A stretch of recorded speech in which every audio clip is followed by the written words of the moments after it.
La définition de la participation avec laquelle on travaillait se résumerait là, comme étant le fait d'être actif, là, de participer à, de s'impliquer d'une façon ou d'une autre. Donc, et je pense que ce qui est important par contre de mentionner, c'est que la participation ne signifiait pas l'intégration.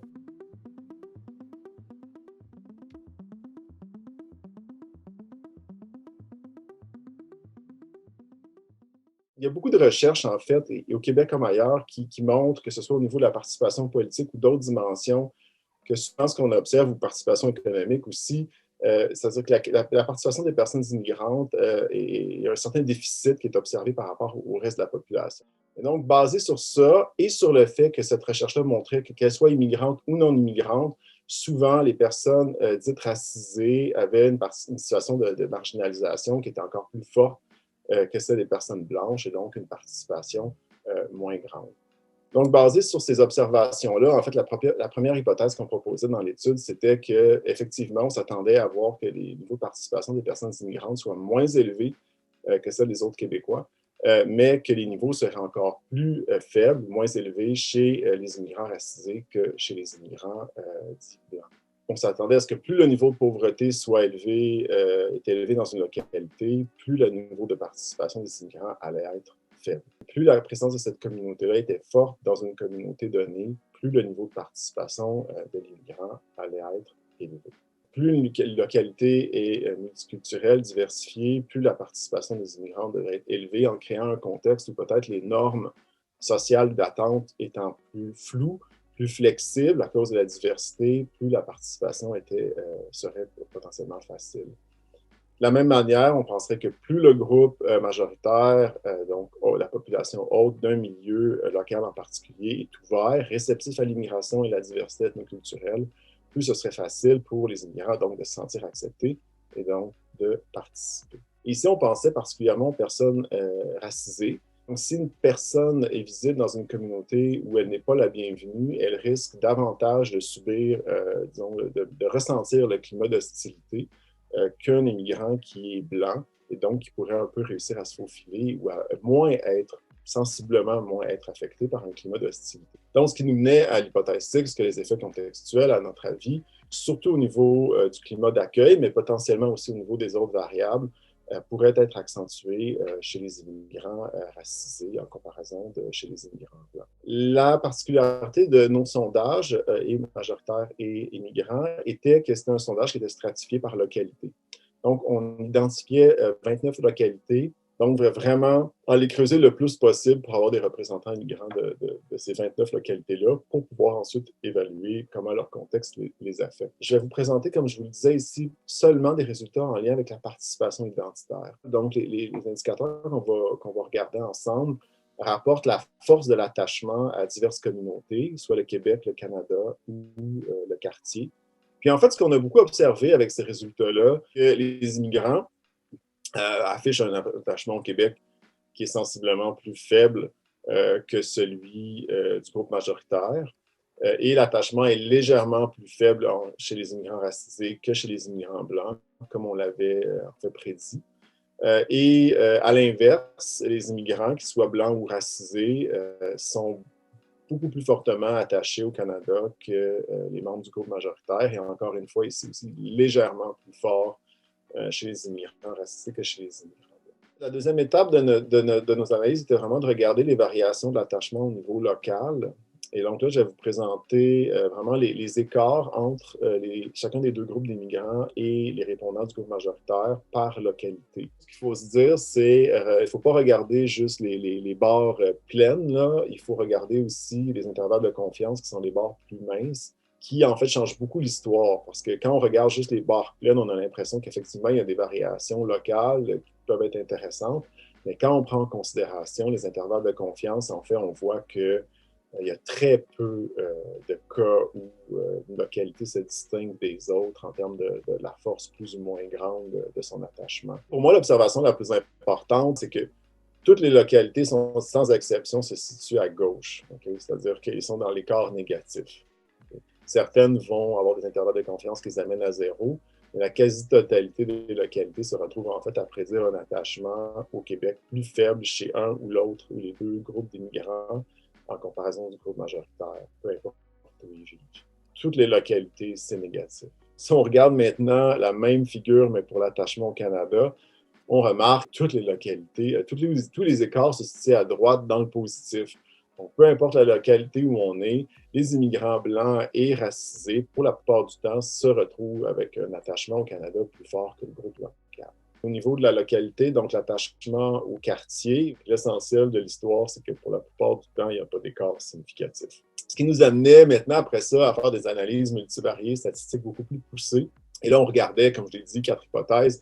Le niveau de pauvreté, la présence des membres de la communauté du même pays d'origine que le répondant, le niveau de multiculturalisme et finalement l'ouverture à la population, l'ouverture à l'immigration et la diversité ethnoculturelle chez la population locale. Il n'y avait pas d'effet de niveau de pauvreté à l'attachement au Québec, peu importe le groupe. Au niveau de l'attachement au Canada, on n'a pas observé d'effet du niveau de pauvreté chez les deux groupes d'immigrants. Au niveau du quartier, on a remarqué que la seule tendance nette qu'on remarquait, c'est que plus le niveau de pauvreté était élevé, dans la localité, plus les immigrants blancs avaient un attachement à leur quartier fort. Si on regardait l'effet de la présence de la communauté du pays d'origine de l'immigrant sur l'attachement, en fait, il n'y a aucun effet qui était statistiquement significatif. Pas d'effet du niveau de multiculturalisme sur l'attachement au Québec. Pas d'effet statistiquement significatif pour l'attachement au Canada. Le seul effet qui était observé, en fait, c'était que plus il y avait le niveau de multiculturalisme était élevé, plus l'attachement au quartier des membres du groupe majoritaire était faible. Donc, plus les gens du groupe majoritaire étaient dans un quartier diversifié,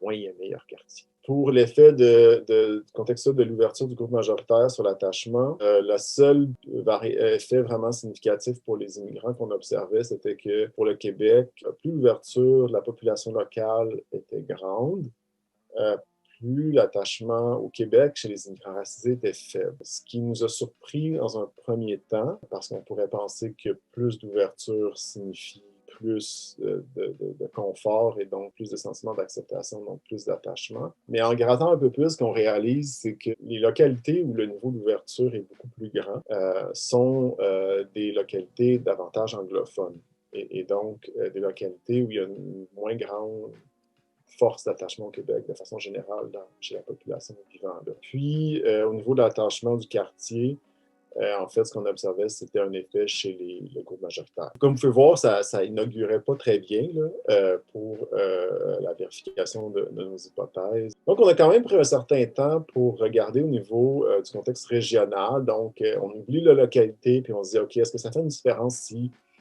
on regarde, si on va dans l'est de Montréal, dans l'ouest de Montréal, sur les banlieues ou en contexte un peu plus éloigné de Montréal, est-ce qu'on va voir peut-être ici des patterns de différences différents? Québec, tous les écarts sont négatifs, qu'on soit Montréal-Ouest, Montréal-Est, la Couronne ou hors Montréal, donc moins attaché au Québec, peu importe où on est. Attachement au Canada, l'inverse. Et puis le quartier, bon, on n'avait pas pour la couronne de Montréal, mais donc ça ne changeait pas ici, il n'y avait pas vraiment d'écart significatif non plus. Rapidement, qu'est-ce qu'on en a conclu? Ben oui, effectivement, les immigrants au Québec participent moins que le reste de la population. Au niveau de l'attachement au Québec, au niveau de l'attachement au Canada, c'est l'inverse. Mais il y a des écarts, ils ne sont pas gigantesques, ils sont significatifs la plupart du temps, mais on n'est pas dans des clivages là, de participation là, ou de marginalisation énorme. On est dans des différences de degrés. Mais comme on s'y attendait, le déficit était plus prononcé chez les immigrants racisés. Souvent, l'identité, bon, je parle d'identité parce que je pense que cette participation identitaire, attachement, on peut le définir de plein de manières, mais je vais utiliser le terme identité de manière large. Souvent, c'est une cible mouvante dans le sens où ça change beaucoup à travers le temps, les identités que les personnes issues de l'immigration peuvent prendre ou pas. On peut voir, en tout cas de mon côté, une gradation dans les changements, avec des changements plus de participation sociale qui vont être plus tôt, mais les changements identitaires peuvent être vraiment longs à venir, parce que dans notre cas, ce qu'on peut voir au niveau identitaire, souvent c'est le 5 ans, à cause de l'accession à la citoyenneté, où tout d'un coup, ça semble jouer un rôle qui peut déclencher certaines choses, de se dire, OK, ben là, maintenant, je suis citoyen, je peux dire que j'appartiens ici. Un critère qu'on trouve important, en tout cas dans nos recherches, c'est quelles identités sont accessibles. Ce qu'on peut observer, c'est que ce n'est pas toutes les identités majoritaires, où je mets identité canadienne, identité québécoise comme étant toutes deux des identités majoritaires du nouveau pays. Elles ne sont pas perçues comme étant accessibles de la même manière pour tous les immigrants. Et donc, en fait, souvent, ce qui peut empêcher les gens d'aller utiliser une identité ou la revendiquer, c'est plus le fait d'une peur qu'elle ne soit pas validée. Et donc, il y a cette espèce de protection de dire, bon, ben là, si je vais aller revendiquer l'identité québécoise, je vais me faire dire, non, toi, tu n'es pas québécois. C'est très dommageable pour l'estime de soi, etc. Et donc, finalement, l'identité canadienne semble être plus accessible et plus facilement validée. L'image que les immigrants ont du Canadien, de l'identité canadienne au Québec, elle passe assez souvent justement par les Québécois anglophones, donc comme le groupe majoritaire de Beaconsfield, etc. Et c'est une représentation qui est déjà un petit peu biaisée, l'identité canadienne, parce que c'est un groupe qui partage le statut de groupe minoritaire, donc qui partage déjà un certain vécu avec les personnes du groupe immigrant. Donc j'ai l'impression qu'il y a un peu un transfert vers cette identité-là, qui après ça, pour le groupe majoritaire québécois, peut être pris comme une forme de rejet ou de dire, ben là, pourquoi vous préférez les Canadiens? J'ai l'impression qu'il y a qu'est-ce que c'est que le Canadien ou l'identité canadienne n'est pas forcément, est très spécifique dans le contexte québécois, à cause justement de ce groupe minoritaire anglophone. J'étais surprise par l'effet du quartier. Je me serais attendue à un plus fort effet du quartier. Les immigrants se cherchent une identité au groupe majoritaire, au nouveau pays, etc. L'identité québécoise n'est pas toujours validable, accessible. Pour ceux qui ont vécu, puis je vais prendre mon propre exemple d'immigrante française pour illustrer ça. L'identité québécoise, pour toutes sortes de raisons, ce n'est pas forcément accessible. Je ne me sens pas encore validée dans ce choix-là. Aller choisir l'identité canadienne, c'est affirmer quelque chose. J'en sais assez sur la situation locale. J'ai vécu ici assez longtemps pour savoir que ce n'est pas ça que je veux faire. Et donc, finalement, qu'est-ce qui en ressort? C'est une identité plus locale, une identité montréalaise, par exemple, de dire ça, je peux accéder à cette identité-là, elle peut être validée, donc je vais m'identifier fortement à cette identité montréalaise parce que personne ne me dira que je ne suis pas montréalaise. De mon côté, si j'avais une recommandation ou une suggestion, c'est trouver des mesures qui favorisent le contact, les interactions sociales directes entre les personnes issues de l'immigration et les membres du groupe majoritaire.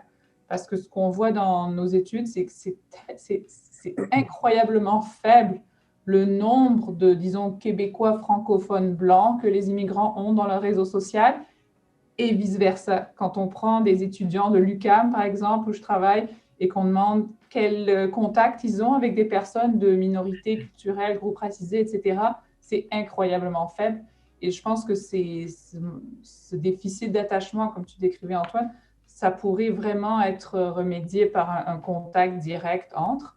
Il existe des programmes de jumelage, par exemple, qui ont énormément de succès, qui marchent super bien, mais c'est toujours des initiatives locales, plus ponctuelles, qui dépendent du bon vouloir d'une organisation de quartier qui va s'en occuper.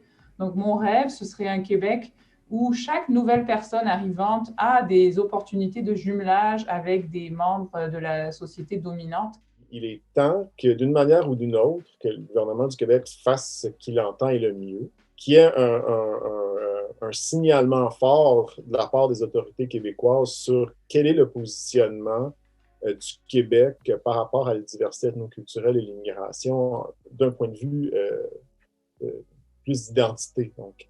Et il y a cette espèce d'ambiguïté qui perdure. On parle d'interculturalisme. L'interculturalisme est-il vraiment le modèle officiel du Québec? Et si oui, où est cette politique-là?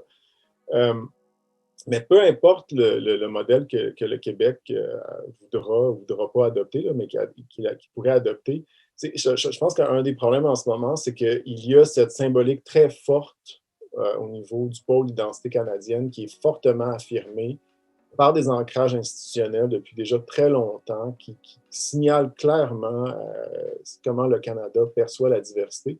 Et il y a un vide par rapport au Québec.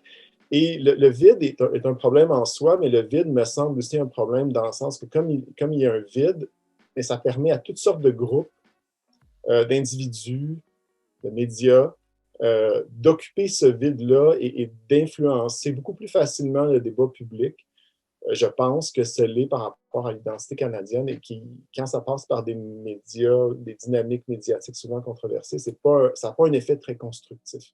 Quand on parle justement de planification linguistique, de mesures pour favoriser l'apprentissage, etc., à date, je trouve au Québec, on met dans le même panier les mesures pour protéger le français et les mesures pour promouvoir l'usage du français.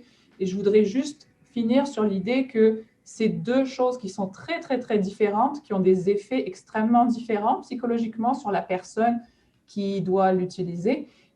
Et donc, je pense qu'il y a des différences à faire entre est-ce qu'on force pour protéger de manière un peu plus coercive ou bien est-ce qu'on promeut pour inclure, pour en faire un outil d'appartenance, un outil d'épanouissement.